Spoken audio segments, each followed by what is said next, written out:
Y el día de antes es cuando ajustamos y damos fin. De hecho, cuando terminó temporada, el mensaje que elige los jugadores, estoy orgulloso de eso, tío. De que perdamos, ganamos, da igual donde estemos, compensamos carga. Yo no hago cosas en las que no creo, entonces... Mira, me interesa tu opinión respecto a esto. Hay mucho debate en lo analítico y lo integrado. Lo que sí que yo no hago es ese microciclo estructurado de Small Fight Games el miércoles de Fast. ¿Cuál es tu opinión respecto a ello? Pues igual, o sea, creo que el balón, me lo decías en la comida, que es un atractor del jugador y creo que es muy interesante. Y a veces meto compensatorios con balón y tal, y lo hablo, sobre todo eso lo hablo mucho con cuerpo técnico para que sea más rico y demás. Y creo mucho en el analítico.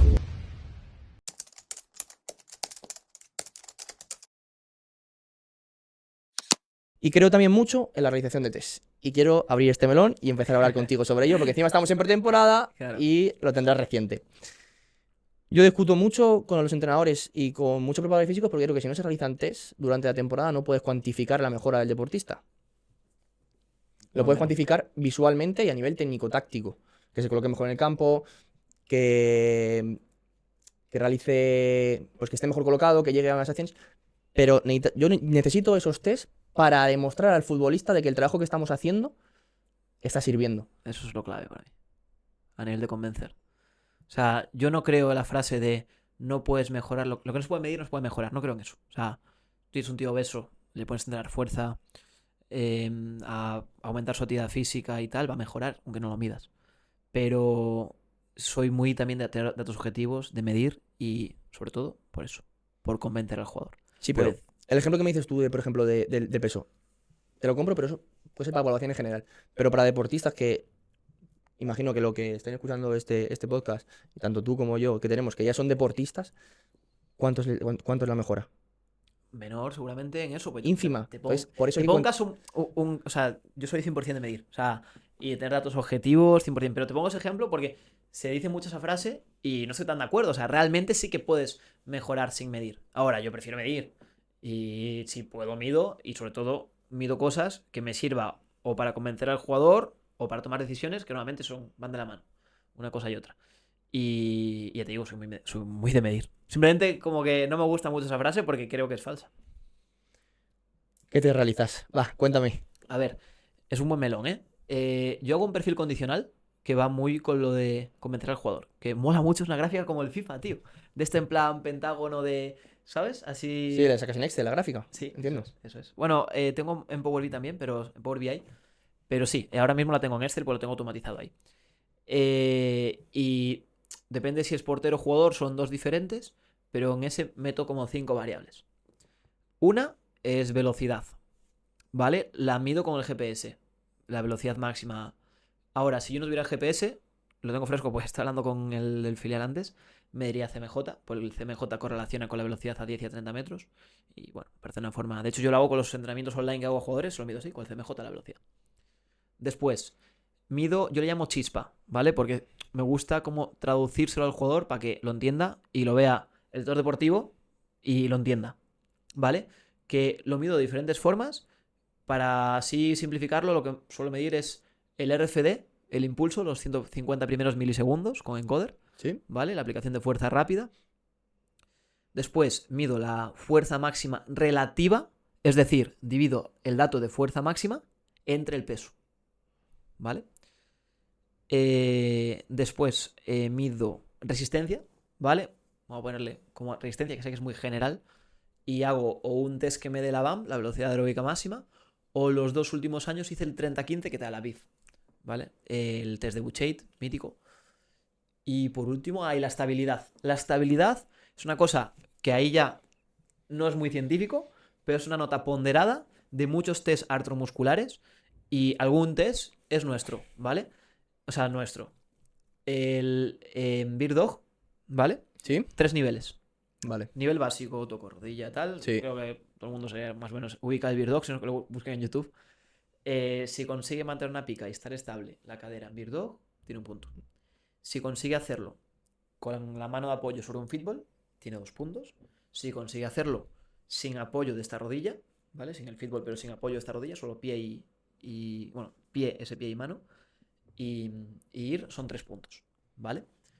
Y son diferentes tests pero ponderados. ¿Qué me refiero con ponderado? La movilidad y la estabilidad de hombro no vale lo mismo para un lateral que para un portero. Lógico. ¿Vale? Y eso es gracias a Mateo y Nico, los redactadores en este caso, a Fisios también el año pasado, que se encargan de esos test. O sea, esos test no son míos. Y este año hemos añadido también los test de Check Your Motion, ¿vale? Que son unos test de movilidad y estabilidad, que los hacen Rubén y Adrián, que son los fisios este año de Sunset. Y también metemos esa puntuación, que ya la tenía el año pasado, y lo hacemos como la media de las dos puntuaciones este año, que es como la nota de estabilidad, ¿vale? Y ahí dentro de los artromusculares, yo este año, ya viste que estoy haciendo 1000 cosas, Sí. lo tengo delegado en esas 4 figuras. Vale. Entonces, para sintetizarlo un poquito, ¿vale? Hmm. Tenemos a esos dos fisios que realizan el Check Your Motion, Sí. que se apoyan de los datos de estabilidad y de Y de movilidad, que Y por de cierto, movilidad, he dejado un test, pero no está en el y de perfil. movilidad, perdona, que realizan los redactadores, Sí. que son un poquito, por lo que me has comentado, un poco Functional Movement Screen, ¿no? Sí, total. Es una mezcla entre Functional Mobile Screen, dos de core que tenemos que le hemos visto utilidad, ¿vale? Y también añadiría el Copenhague, pero no lo metemos en el primer día de test, sino que lo vamos haciendo durante la temporada en estas activaciones, para ser eficientes, para lo mismo, que es fuerza de aductor, que correlaciona mucho con lesiones de pubis. Isométrico. Sí. Y también eso, Check Your Motion.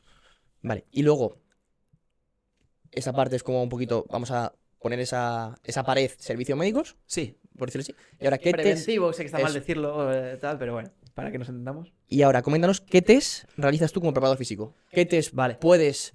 Hay uno que no he mencionado antes, que es el perfil neuromuscular, que lo puedes hacer o con la plataforma de fuerza o con ChronoJam, ¿vale?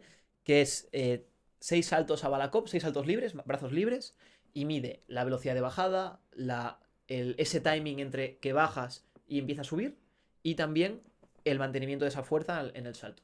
Mides con 6, 7 saltos, pero coge los 3 mejores. Con eso mides ese perfil neuromuscular a nivel de activación muscular, es decir, la fase excéntrica del salto, la bajada, es más la parte posterior, glúteo mayor, isquio y demás. Esa parte de entre que paro y empiezo a subir tiene que ver con el core, con la parte anterior, cuádriceps y flexores, psoas y demás. Y esa parte de mantenimiento de fuerza final tiene que ver también con los niveles de fuerza y demás. Y luego, si vas a una página que se llama Spartan Science, tienes un Big Data con deportistas de élite de cómo el perfil neuromuscular correlaciona con diferentes riesgos lesionales, con tipos de trabajo y demás. He probado a preguntarle a ChatGPT, oye, con este perfil neuromuscular se dividen load, la excéntrica, explode, la concéntrica, y drive, que es ese mantenimiento de la fuerza, son como una gráfica de 3.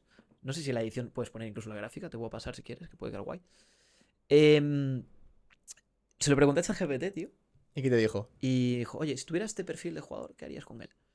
Y me dio un flipete, una respuesta muy buena. Que imagino que lo sacará. Bueno, te ponen las fuentes ahora. Lo sacan parte del grupo Spartan Science, pero muy bien sintetizado, tío. Oye, este jugador necesita más trabajo de pliometría, sentadilla con salto con carga, tal, no sé qué. Porque tiene un explode muy bajo, tiene que mejorar la aplicación de fuerza, tal. Y yo, en plan, ¿en serio, tío? O sea, muy bien. O sea, flipé con ChatGPT. Fue, creo que, mi gran descubrimiento de ChatGPT. Barbaridad. Decir, sí, señor. Y luego hago cargas, diferentes cargas con el encoder, ¿vale? Con sentadilla o sentadilla con salto, depende del contexto. Y no hago el perfil fuerza-velocidad vertical porque creo que hay formas mejores de cuantificar, de medir y de tomar decisiones con la carga. Y bueno, y el de resistencia lo hago tanto para saber quién tiene que hacer un trabajo extra de resistencia, ¿vale? Si hago el de la BIF es 17,8, o sea, perdón, el de la banda 17,8, por debajo de ese nivel hace un trabajo extra en pretemporada, aunque lo hagan todos, hacen más trabajo esos, más entreno, no trabajo. Y el de la BIF, por debajo de 19,5, harían como ese trabajo extra. Y creo que te he dicho todos ya, si no recuerdo mal. Sí. Interesantísimo. Me ha encantado. Gracias. La realización de test. Para ti, ¿es importante realizarlo el primer día, durante la primera semana? O como vienen un poco de esa adaptación, por decirlo así, de vacaciones, ¿lo prefieres meter esa segunda semana que ya el jugador ha entrenado, empieza ese periodo de adaptación? ¿Cómo lo haces? Vale, los test de fuerza, yo les mando un trabajo previo antes de dar la pretemporada, pero siempre los 3 días antes les doy libres. Entonces llegan frescos y aprovecho para hacer los test de fuerza ahí. Sobre El todo primer día. El perfil neuromuscular. Por ejemplo, el perfil neuromuscular, si tú estás más tieso, más cargado, tienes una fase excéntrica mucho mayor y te da que tiene mucha más activación de isquios. Y no es así, es porque está más cargado, está más tieso. Pero sin embargo, el de resistencia, por mi contexto, que vamos a tener cuando queramos y tal, lo suelo hacer el segundo día, pero es probablemente la mayor duda que he tenido esta pretemporada. ¿Por qué? Porque seguro que si hago ese test a la sexta semana, voy a tener otro resultado mucho mejor que si lo hago el segundo día. Pero en la sexta semana le estoy quitando tiempo al entrenador de preparar el partido del primer partido de competición de liga. Eso, una. Y dos, me estoy sacando a mi tiempo de saber quiénes son los que peor están y con quién tengo que hacer más hincapié de hacer ese entrenamiento de potencia aeróbica y demás. Entonces yo, riesgo-beneficio, pros, contras, me quedo con hacerlo en el segundo día. Pues el primer día es reconocimiento médico, no sé contexto, test artromusculares, test de fuerza, tal, y el segundo no ponen botas. Entonces acaban y se van a casa. Entonces el segundo día que ya ponen botas, vamos a campo, hacemos una activación y hacemos ese test. Esa activación y test. Me surgen dos preguntas más respecto de los test.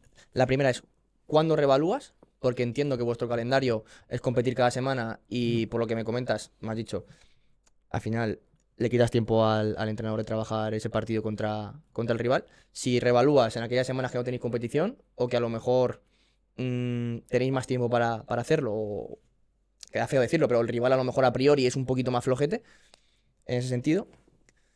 Y la segunda, se me ha olvidado que te iba a preguntar, la segunda. Así que Pues respóndeme la primera. La primera vez. Respóndeme la primera, sí. A ver, yo no contemplo ningún rival como más flojo o que pueda aprovechar para hacer. Para que lleguen fatigados o tema por el estilo, ¿vale? Entonces, o sea, hay más en segunda ref del grupo de Madrid que puedes ganar y perder contra todos. Pero el test neuromuscular, el perfil neuromuscular, ¿vale? El de salto con peso corporal y el de resistencia, lo vuelvo a hacer en Navidad solo, ¿vale? Los test de cómo están niveles de fuerza y cómo está en esa fuerza rápida, digamos que lo haría todas las semanas. Porque yo todas las semanas, en entrenamiento de fuerza, mido con encoder y cada jugador apunta en un papelito la velocidad a la que lo hace y demás. Y entonces voy viendo el progreso, voy viendo en qué zona de velocidad está y demás. Entonces digamos que puedes responderte todas las semanas o en Navidad, repito, como el de resistencia y el de perfil neuromuscular. ¿Y lo repites a la vuelta de ese parón o antes de irse al parón? Depende. Por ejemplo, el año pasado entrenamos una semana después de acabar esa primera parte de liga.